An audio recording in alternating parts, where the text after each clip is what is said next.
أهلا وسهلا فيكم في قناة أفكار النجوم. لو أنتم من عشاق المسلسلات التاريخية التركية فتابعوا معنا 10 مسلسلات تركية في هذا الفيديو.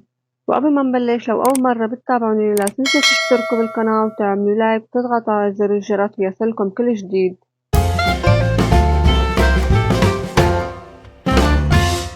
مسلسل أنت وطني. نوع المسلسل أكشن تاريخي دراما رومانسي، وعرض لأول مرة في عام 2016. والمسلسل عبارة عن جزئين، ومجموع حلقات الجزئين 60 حلقة.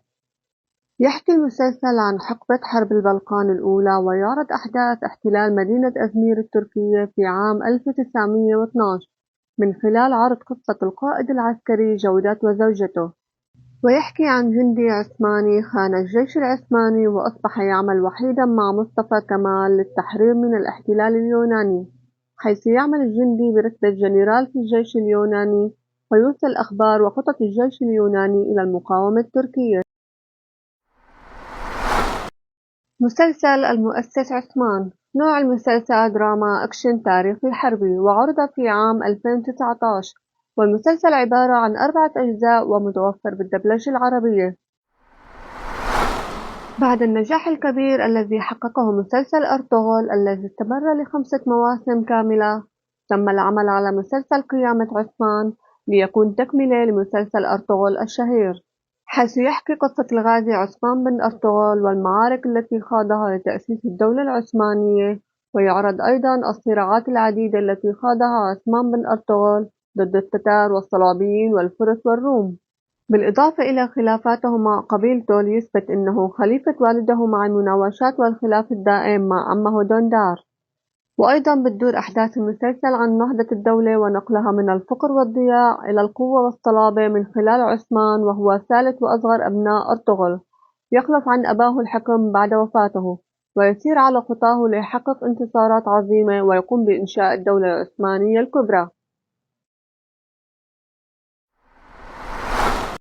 مسلسل فيلينتا. نوع المسلسل جريمة أكشن تاريخي حربي. عدد حلقات المسلسل 56 حلقة موزعة على جزئين. أما حلقات المسلسل المدبلجة 164 حلقة، وعرض لأول مرة في عام 2014. يعتبر مسلسل فيلينتا واحد من أفضل المسلسلات التركية القليلة المتوفرة على النتفليكس. على الرغم من بعد قصته عن الإمبراطورية العثمانية، إلا أنه نال نجاح كبير، حيث تم عرضه وقد جذب شريحة كبيرة من الجمهور العاشق للتاريخ، مع إشادة كبيرة من النقاد، حيث تدور قصته حول ضابط شرطة في القرن ال19 واسمه فلينتا مصطفى، ويعمل في مكافحة تهريب الأسلحة، لكنه يتم توريطه بجريمة مدبرة له، فيحاول تبرئة نفسه من هذه الجريمة. مسلسل الملحمة. نوع المسلسل تاريخي، عرض في عام 2021. عدد حلقات المسلسل 28 حلقة. في أزمنة الظلام والوحشية يواجه الأتراك مصير محفوف المخاطر، فيصنعان ملحمة تغير مصير الأتراك، حيث تدور قصة الملحمة في آسيا الوسطى في القرن التاسع قبل اعتناق الأتراك للإسلام.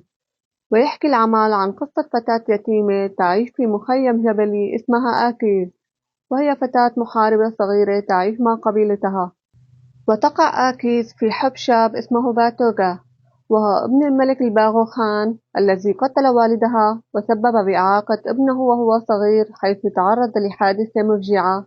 ويعيش الاثنان قصة حب جميلة بينهم، ولكن هل سيقبل والده أن يتزوج ابنه من بنت يتيمة وفقيرة وهو من أثرياء الناس؟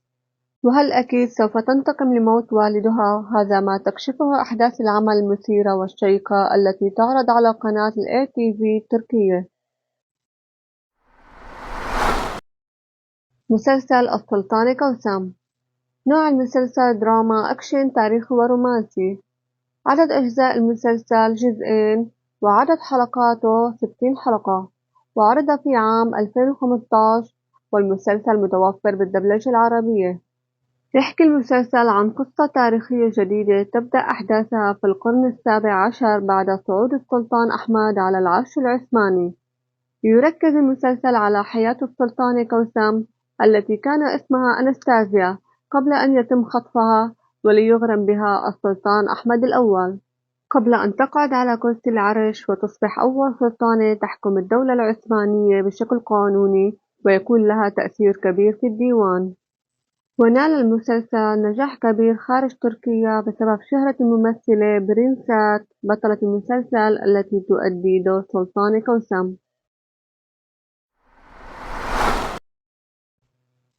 مسلسل جلال الدين خوارزمشاه، والمسلسل عبارة عن جزئين وهو لا يزال مستمر بعرض حلقات جديدة، وهو واحد من المسلسلات التاريخية الحديثة التي تعرض حاليا، حيث تدور أحداث المسلسل في إطار الحروب والقتال عن شاب ترك بمفرده في ساحة المعركة ولم يخف أو يهرب، بل قاتل لآخر نفس وانتصر ليصبح أسطورة وكل الناس تنطق باسمه، وهو جلال الدين شاه ابن حاكم الإمبراطورية الخوارزمية علاء الدين محمد، حيث يوضح المسلسل تاريخه والمعارك التي سوف يخوضها ضد ملك المغول جنكيز خان، إلى جانب المشاكل في دولته بما في ذلك الصراع على العرش بين والده وجدته تركان خاتون.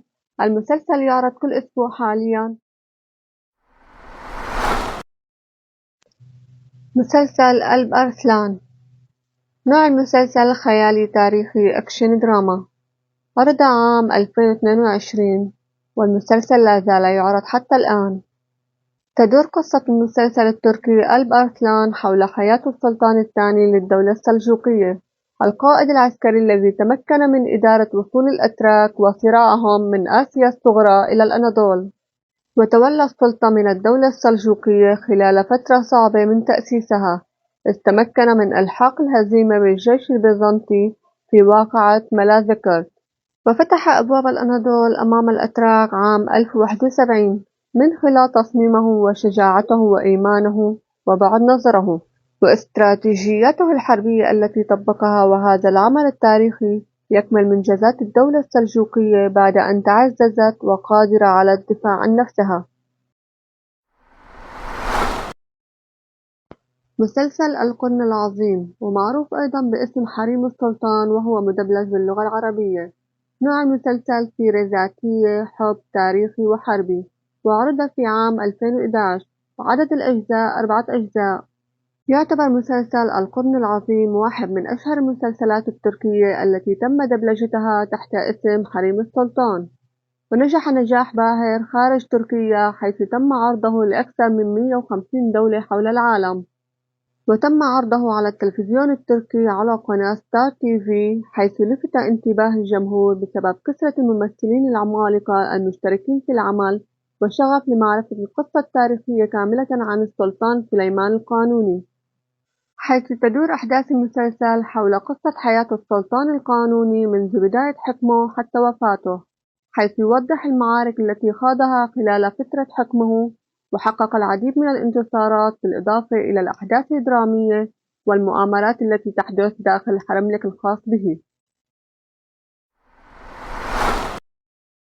مسلسل بزوغ الإمبراطورية العثمانيون، نوع المسلسل دراما أكشن تاريخي خيالي حربي، تم البث في عام 2020 ومتوفر على منصة نتفليكس.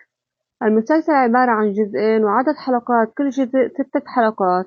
يعتبر أول مسلسل تركي تاريخي تقوم بإنتاجه النتفليكس، وتوثق هذا الحدث المهم وهو فتح القسطنطينية. وتدور أحداث المسلسل في إطار من التشويق وتحكي تفاصيل معركة القسطنطينية وحملات السلطان على الدولة الرومانية والسيطرة عليها، وتغيير مجرى التاريخ مع خط درامي بسيط لطفولة السلطان محمد وعلاقته بوالده وأمه وزوجة أبيه الأم مارا. فالسلطان يخطئ ويصيب ويغضب ويفرح كأي شخص آخر.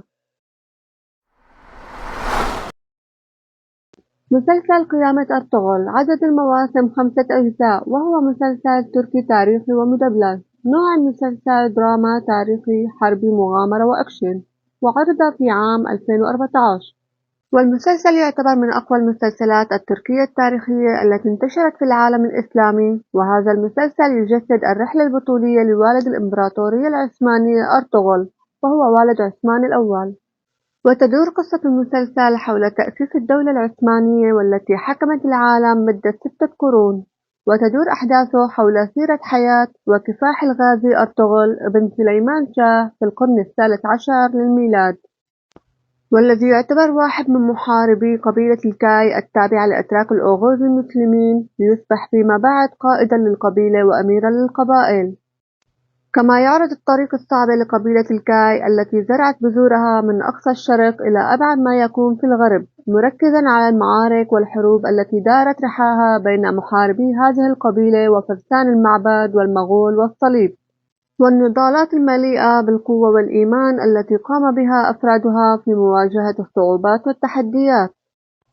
وبهذا قد قمت باختيار أفضل 10 مسلسلات تركية تاريخية قد مرت على الإطلاق. بتمنى أن تنال إعجابكم، ولا تنسوا تخبروني بالتعليقات ما هو أفضل مسلسل تركي تاريخي تابعتوه. وهلأ وصلنا لنهاية الفيديو لهذا اليوم. شكرا كتير على المشاهدة وعلى مشاركة الفيديو مع أصدقائكم.